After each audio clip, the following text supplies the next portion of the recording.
Welcome back to the end zone. This is my second video, just begun, honestly.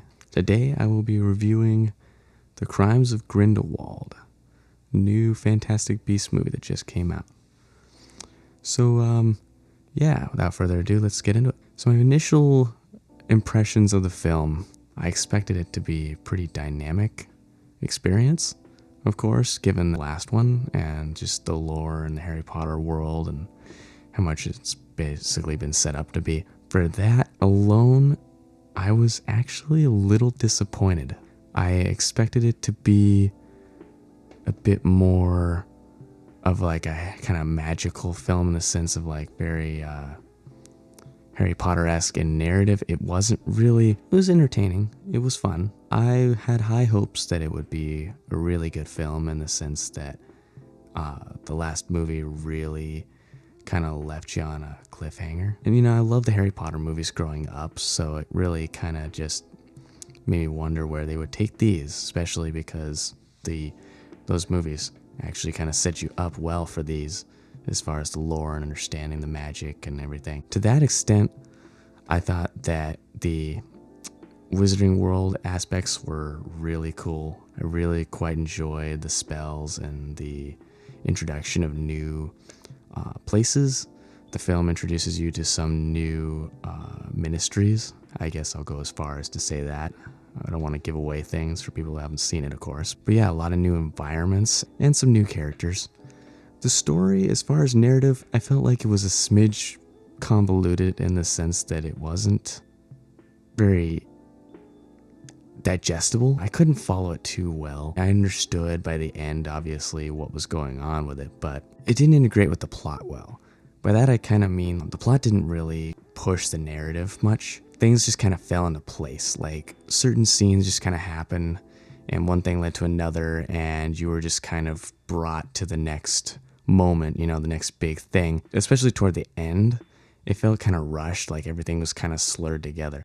To that extent, I kind of wish that the scenes were crafted a little better and that they weren't just kind of like bleeding into each other in a sense. Yeah, I'm kind of going down a rabbit hole there though. Cinematography wise, it was solid.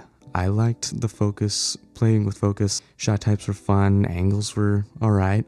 Nothing in particular felt too crafted though, in the sense that it didn't feel like it was really trying to be as cinematic per se in the traditional senses. Aesthetically, it was more in the visual or special effects.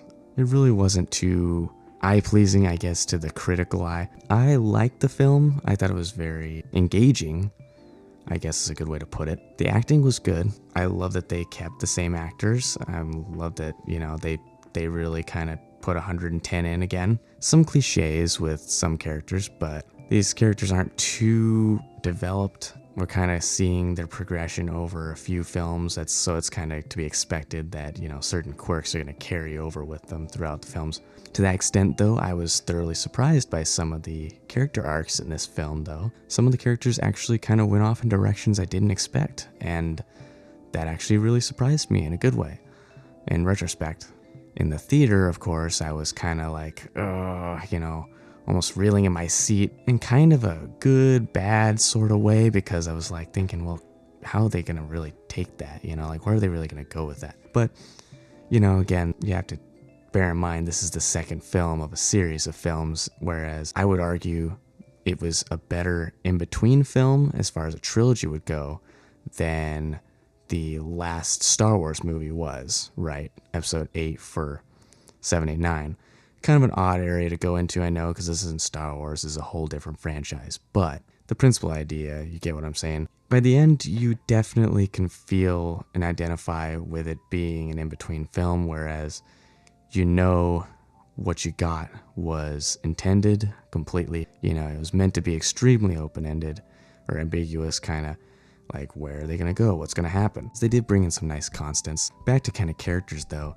I was thoroughly surprised, too, by some of the new characters they did introduce.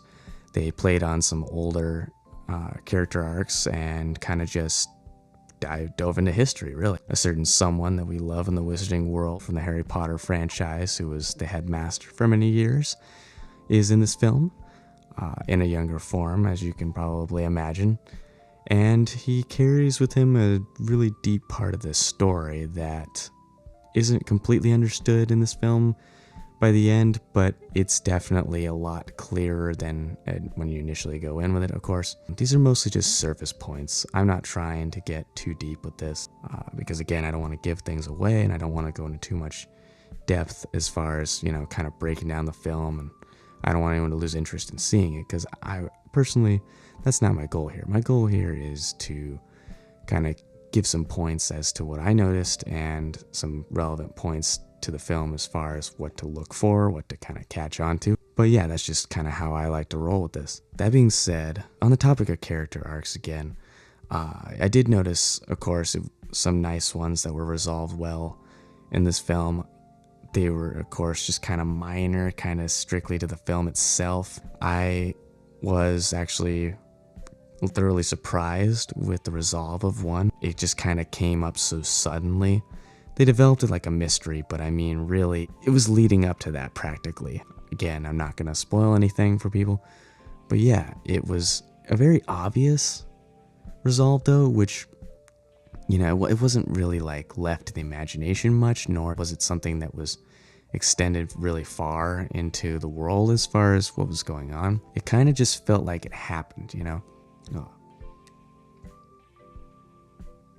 So recapping, acting was good, visual and special effects were on point, character arcs and they were solid, little resolved, but of course that was only really with one or two characters in a sense, still kind of ambiguous, might be able to go in other directions with it, which is mark of a good film. The ending is extremely ambiguous, like an art film, but I mean, of course, this is part of a franchise, a trilogy at least, so we're gonna see, of course, a lot of resolve in the future with these. But yeah, I would be lying if I said that it was the best film to go out and see right now. Personally, I enjoyed it quite a bit, but it was not what I expected. I'll just say that. I was hoping for more, but at the same time, I completely understand why it went the way it did, and that's because, of course, it's part of a larger whole. In that sense, it was not like the first one, whereas the first one, for me, kind of was a little more unique and kind of carried a little more special sauce, I guess,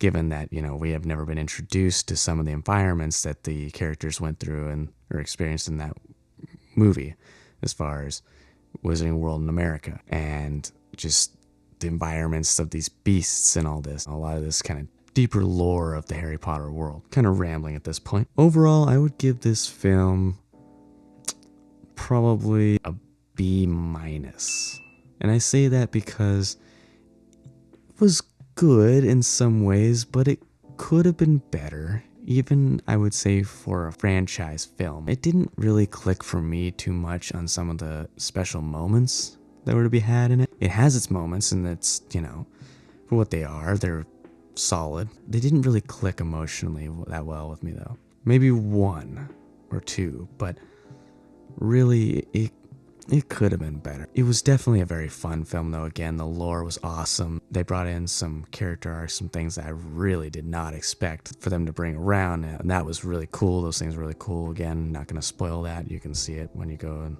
theater yourself to see the movie, but yeah. Anywho, that just about wraps this one up. Kind of another simple video. Like I said in the last video, I plan to do more than just film reviews. This is just one aspect of the channel. But I do enjoy the support. I love, when people can watch my content and enjoy it. That's what I'm here for. That and to promote other people's works as I develop more with this channel and communicate more with creatives in my circle and in the world in general. Seeking work out. I just kind of want to make nice creative space for people to share their stuff, for me to be able to share people's stuff, and yeah, just kind of some personal growth all around. Anywho, thank you for watching. If you like this video, you can go ahead, just hit the like button and the subscribe bell if you'd like to subscribe to future videos, of course. My name is Nick, and this concludes another episode of The End Zone. Peace.